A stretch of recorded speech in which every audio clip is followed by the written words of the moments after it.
ഗസയിൽ മനുഷ്യനിർമ്മിത പട്ടിണിയെന്ന് ലോകാരോഗ്യ സംഘടന. ഭക്ഷ്യവിതരണത്തിൽ തടസ്സം നേരിട്ടത് മൂലം ടൺ കണക്കിന് ഭക്ഷ്യവസ്തുക്കൾ കെട്ടിക്കിടക്കുന്നുവെന്ന് ലോകാരോഗ്യ സംഘടനാ തലവൻ ടെഡ്രോസ് അദ്നോം പറഞ്ഞു. അമേരിക്കയിൽ നിന്ന് മധു കൊട്ടാരക്കര തത്സമയം ചേരുകയാണ്. മധു, ഗുഡ് മോർണിംഗ്. ശരിക്കും പട്ടിണി പാവങ്ങൾ ക്യൂവിൽ നിൽക്കുന്ന സമയത്ത് വെടിവെച്ച് കൊല്ലപ്പെടുന്ന സ്ഥലം കൂടിയാണ് ഗസ എന്നുകൂടി നമ്മൾ ഓർമ്മിക്കേണ്ടതുണ്ട്.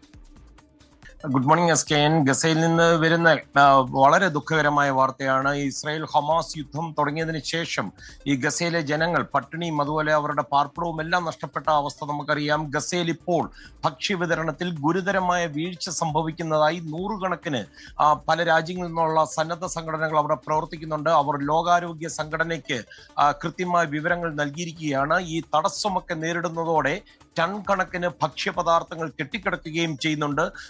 ഇതുകൂടാതെ ശുദ്ധജലവും അതുപോലെ മറ്റു രാജ്യങ്ങളിൽ നിന്നൊക്കെ എത്തിയിരിക്കുന്ന മരുന്നുകളും എല്ലാം ഈ മേഖലയിൽ ഇപ്പോൾ ഇതേ അവസ്ഥയിലാണ് കെട്ടിക്കിടക്കുന്നത്. ഈ വിഷയം വിശദമായി പരിശോധിച്ചിരുന്നു ലോകാരോഗ്യ സംഘടന. അതിലെ ഗുരുതരാവസ്ഥയും ഒക്കെ ലോകാരോഗ്യ സംഘടനയ്ക്ക് മനസ്സിലാക്കുകയും ചെയ്തു. ഗസയിൽ ഇപ്പോൾ സംഭവിക്കുന്നത് മനുഷ്യനിർമ്മിത പട്ടിണി എന്നാണ് ലോകാരോഗ്യ സംഘടനയുടെ തലവൻ ടെഡ്രോസ് അദ്ഹാനം പറഞ്ഞിരിക്കുന്നത്.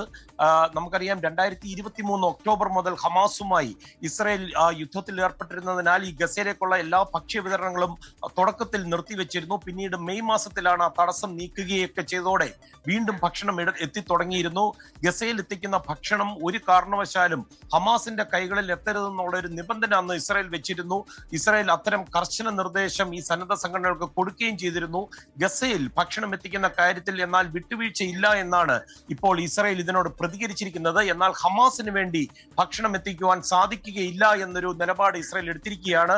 എസ്കേനെ ഇപ്പോൾ 22 ലക്ഷം പേർ ഈ കൂട്ടപ്പട്ടിണി കിടക്കുന്ന ഒരു അവസ്ഥയിലേക്കാണ്. എന്നാൽ ഇസ്രായേൽ പറയുന്നത് ഇതിന്റെ ഉത്തരവാദിത്വം ഹമാസിനാണെന്നാണ്. എസ്കേൻ.